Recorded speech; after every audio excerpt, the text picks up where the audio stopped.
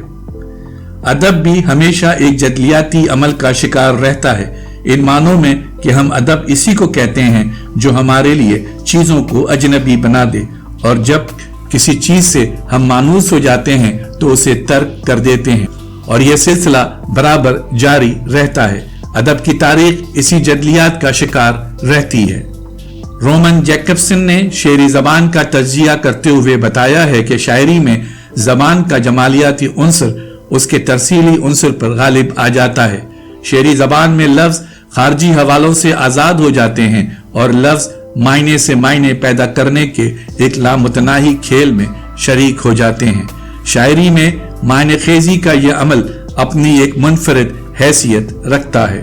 حیت پسندوں کا یہ کہنا بڑی حد تک درست ہے کہ امیج ہو یا علامت یا استعارہ، اپنی جگہ خود ان کی موجودگی کافی نہیں ہے۔ ہمیں یہ دیکھنا چاہیے کہ کیا ان کا تخلیقی استعمال کیا گیا ہے، یعنی شعری اثر پیدا کرنے میں امیج یا علامت یا استعارے سے کیا کام لیا گیا ہے۔ حیت پرستوں کا یہ خیال ہے کہ شاعری لفظوں سے بنتی ہے، موضوعات سے نہیں۔ شعری زبان اپنے وجود کا احساس خود لاتی ہے۔ شعری زبان خود آگاہ اور خوش شناس ہوتی ہے۔ شعری زبان اپنے موضوع یا پیغام سے بلند ہو کر اپنا اظہار خود کرتی ہے۔ شعری زبان میں لفظ جذبہ یا خیال کی ترسیل کا ذریعہ نہیں رہتے، بلکہ خود ٹھوس حقیقت بن جاتے ہیں، یعنی لفظ صرف نشان نہیں رہتے بلکہ خود شے کا درجہ حاصل کر لیتے ہیں۔